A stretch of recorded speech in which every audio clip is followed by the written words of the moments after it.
Doctor صاحب آپ پنجاب میں ڈرگ سیل رولز کو مزید بہتر بنانے کے لیے کیا کوئی تجاویز آپ کے ذہن میں ہیں؟ جی دیکھیں، ڈرگ سیلز رولز کو بھی بہتر کر رہے ہیں، اور دوسرا ہم نے محکمہ صحت میں ایک الگ ونگ قائم کر دیا ہے۔ ہم نے ایڈیشنل سیکرٹری کا عہدہ جو ہے وہ فارماسسٹ کے لیے مختص کر دیا ہے، اور اس میں اس طرح کے جو سب ٹیکنیکل چیزیں ہیں وہ ان کو ہم ریوزٹ کر رہے ہیں، اور اس کو ایک اسٹرینتھن، کیونکہ یہ بہت ہی ایک اہم شعبہ ہے، تو اس کے لیے ہم نے یہ جو اسٹریٹجی بنائی ہے تو اس کے تحت ہم اس کو اسٹرینتھن کر رہے ہیں۔ اچھا ڈاکٹر صاحب، 2017 تک جو چھوٹ دی گئی ہے میڈیکل سٹورز کو کہ بغیر فارماسسٹ کے رن کریں، تو یہ ابھی سے کیوں نہیں کر رہے؟ اس کی کیا وجہ ہے؟ دیکھیں جی، ایک چیز اگر قانون امپلیمنٹ کرنا ہے تو جو پہلے چیزیں چل رہی ہیں، جو فیسلٹیز عوام کو دی گئی ہیں، ان کو ایک دم تو بند نہیں کیا جا سکتا، تو اس کو قانونی طریقے سے امپلیمنٹ کرنے کے لیے یہ ون ٹائم ریلیکسیشن دی گئی ہے، اور جو مقررہ مدت ہے اس کے بعد جو ہے اس پہ پوری طور پہ قانونی طور پہ عمل کیا جائے گا۔ اچھا ڈاکٹر صاحب، یہ بتائیں کہ پنجاب میں فیک میڈیسن کی روک تھام کے لیے آپ لوگ کیا اقدامات اٹھا رہے ہیں؟ جی، یہ ایک بہت ہی اہم ایشو ہے۔ اس میں جو لوگ فیک میڈیسن بھی آتی ہے، اور اس کے علاوہ جو سمگلڈ میڈیسن جو ہے وہ بھی آتی ہے، جو کہ قانونی طور پر بھی غلط ہے اور اخلاقی طور پر بھی غلط ہے۔ اس کے لیے بڑا سیریسلی غور کیا جا رہا ہے کہ جو چیزیں سمگل ہو کے آتی ہیں وہ کیوں سمگل ہو کے آتی ہیں، اور ان کی لائسنسنگ پر بھی غور کیا جا رہا ہے، مگر جو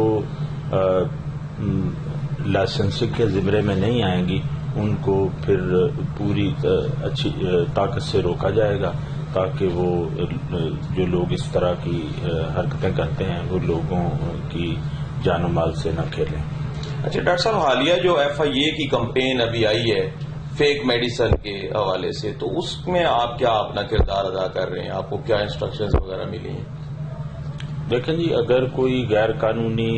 حرکت کوئی بھی شخص، چاہے وہ کسی سرکاری ادارے میں ہے یا پرائیویٹ ادارے میں ہے، اگر کوئی غیر قانونی اس طرح کے کام کرتا ہے تو ہم خود چاہیں گے کہ وہ قانون کے شکنجے میں اس کو لایا جائے، اور اس کو پکڑ کے تو یہ دیکھا جائے کہ وہ اس طرح کی حرکتیں کیوں کرتے ہیں۔ اچھا ڈاکٹر صاحب، یہ کوالٹی کنٹرول کے حوالے سے کچھ ایک بات کریں گے کہ پنجاب میں کتنے DTL اس وقت کام کر رہے ہیں؟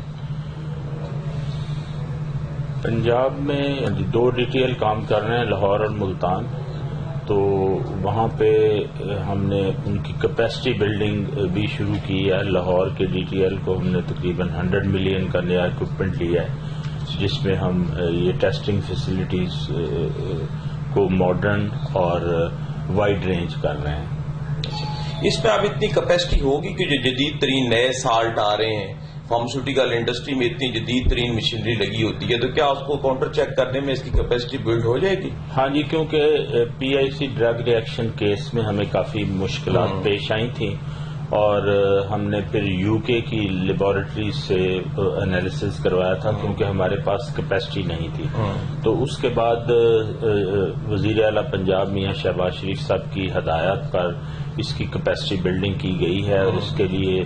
سوفسٹیکیٹڈ اکوپمنٹ بھی لایا گیا ہے، اور وہ انسٹال ہو رہا ہے، اور اس کے بعد اس کی کیپیسٹی اپ ٹو مارک ہو جائے گی، اور ہم جو بھی ٹیسٹ پرٹیننگ ٹو میڈیسن ہوگا وہ کرنے کے قابل ہوں گے۔ اب ڈاکٹر صاحب، خدا نخواستہ ایسا کوئی دوبارہ صورتحال پیدا ہوتی ہے PIC ٹائپ، تو ہم اس پوزیشن میں ہیں کہ یہیں پر اپنا ٹیسٹنگ وغیرہ کا سارا پروسیجر کر سکیں؟ ہاں جی، ہم نے اپنے سسٹم کو بھی ریوزٹ کیا ہے، اور اس کو ہم اپ ٹو مارک کر رہے ہیں، اور فول پروف سسٹم ہم لے کے آئے ہیں، اور مجھے امید ہے کہ اگر اس قسم کی کوئی صورتحال اول تو پیدا نہیں ہوگی، اگر پیدا ہوئی تو پھر اس کو ہم انالیسس کے ذریعے اور یہ جو ٹیکنیکس ہیں نئی ان کے ذریعے اس کو ڈیٹیکٹ کرنے کے قابل ہو سکیں گے. اچھا ڈاکٹر صاحب، ڈرگ کورٹ کے ذرائع سے پتہ چلا ہے کہ آپ کے جو ڈسٹرکٹ کوالٹی کنٹرول بورڈ کے سیکرٹریز ہیں، جو عملہ ہے وہ پوری طرح اسکروٹنی کر کے صحیح طرح کیس لیگل گراؤنڈز پہ پٹ اپ نہیں کرتا، جس کی وجہ سے جو اصل جن کو سزا ملنی چاہیے، جن لوگوں نے جرائم کیے ہوتے ہیں، وہ جرم سے بچ جاتے ہیں. ڈسٹرکٹ لیول پہ جو ہمارے بورڈز ہیں وہاں پہ چونکہ فارماسسٹ کی ہیومن ریسورس کی شارٹیج تھی، جس وجہ سے کچھ ڈسٹرکٹس میں یہ کام اچھی طرح نہیں ہو سکا. اب اس کی شارٹیج کو ہم عنقریب پورا کر رہے ہیں، اور ہر ڈسٹرکٹس میں جو فارماسسٹ ہے جو کہ سیکرٹری ہوتا ہے ڈسٹرکٹ کوالٹی کنٹرول بورڈ کا، ان کی اپوائنٹمنٹس ہو رہی ہیں، اور جو ہی یہ کام پورا ہو گیا تو انشاءاللہ یہ اسٹرینتھن ہو جائے گا اور اس قسم کی جو اس میں جھول ہے وہ نہیں رہے گی. اچھا ڈاکٹر صاحب، قانون کے مطابق تو ہر 50 بیڈ پہ ایک فارماسسٹ کا ہونا لازم ہے، لیکن ابھی تک یہ اس طرح کی بھرتیاں نہیں کی جا رہی تاکہ اس قانون کو فلفل کیا جا سکے. جی، اس کے لیے نئی پوسٹ کریٹ ہوئی ہیں اور وہ ابھی پائپ لائن میں ہیں، اور انشاءاللہ اگلے مالی سال میں یہ تمام پوسٹس جو ہیں یہ ریلیز ہو جائیں گی، اور پھر ان پہ جو نئے فارماسسٹ ہیں ان کی ریکروٹمنٹ ہو سکے گی. اچھا ڈاکٹر صاحب، آپ کی گورنمنٹ آف پنجاب میں فارماکو ویجیلنس کے حوالے سے بھی کوئی کام ہو رہا ہے؟ جی، فارماکو ویجیلنس کے لیے ہم نے مختلف جو بڑی انسٹیٹیوشنز ہیں وہاں پہ ہم نے ان کے لیے لیبس قائم کی ہیں، اور وہاں پہ ان کے ساتھ ہم نے کچھ ادارے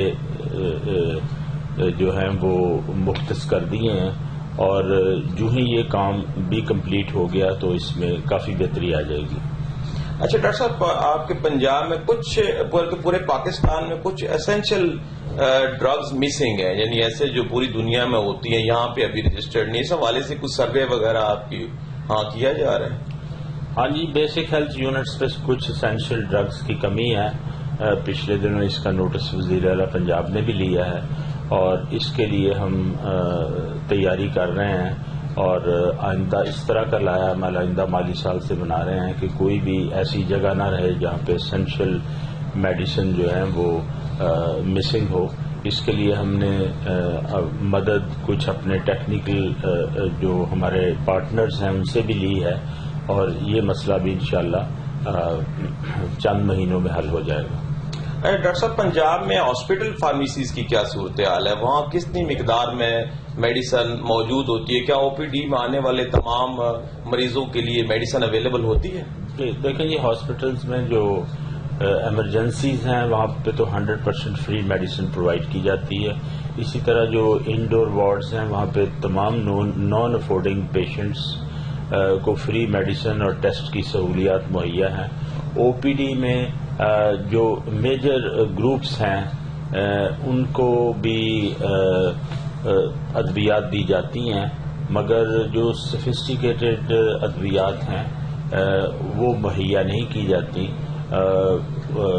کیونکہ ان پہ بہت زیادہ خرچ آتا ہے. تو او پی ڈی میں آنے والے مریضوں ہر مریض کو ہر دوائی دینا ممکن نہیں ہے. اچھا ڈاکٹر صاحب، جب government of Punjab medicine purchase کرتی ہے گورنمنٹ سیکٹر ہاسپٹلس کے لیے، تو اس میں اس کی کوالٹی کو پرکھنے کے لیے کیا طریقہ کار اختیار کیا جاتا ہے؟ دیکھیں جی، جو رجسٹرڈ کمپنیز میڈیسن مینوفیکچرنگ کرتی ہیں وہ ایلیجبل ہوتی ہیں. اس کے بعد پیپرا رولز کے مطابق پروکیورمنٹ کی جاتی ہے، اور پروکیورمنٹ کرنے کے بعد ڈرگ ٹیسٹنگ لیبارٹری سے اس کا انالیسس کروایا جاتا ہے. اگر یہ تینوں مراحل پورے کوئی مینوفیکچرر یا کوئی سپلائنگ فرم کر لیتی ہے تو میرا خیال ہے کہ اس کی میڈیسن جو ہے وہ مریضوں کے استعمال میں وہ قابل قبول ہونی چاہیے، اور حکومت پنجاب بھی اسی اصول کے تحت پروکیورمنٹ کر رہی ہے. اچھا ڈاکٹر صاحب، حکومت پنجاب فارماسسٹوں کے سروس اسٹرکچر کی بہتری کے لیے بھی کوئی کام کر رہی ہے؟ جی، فارماسسٹ کا جس طرح ڈاکٹرز، نرسز اور پیرامیڈکس کا سروس اسٹرکچر بہتر کیا ہے، اسی طرح فارماسسٹ کا بھی 4 ٹیئر اسٹرکچر بن چکا ہے.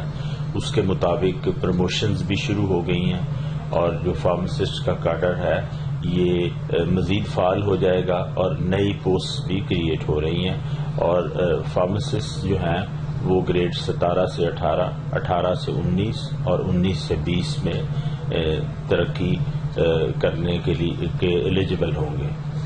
اچھا ڈاکٹر صاحب، حکومت پنجاب مختلف اوقات پہ پبلک اویئرنیس کمپینز چلاتی ہے بیماریوں کے خلاف یا ویسے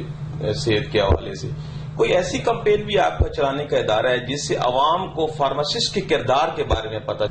دوسرے جو لوگ کام کر رہے ہیں محکمہ صحت میں، ڈاکٹر، نرسز، پیرامیڈکس، ان کی طرح سسٹم کا حصہ ہیں۔ جو اویئرنیس کیمپینز ہوتی ہیں وہ بیماریوں کے متعلق ہوتی ہیں،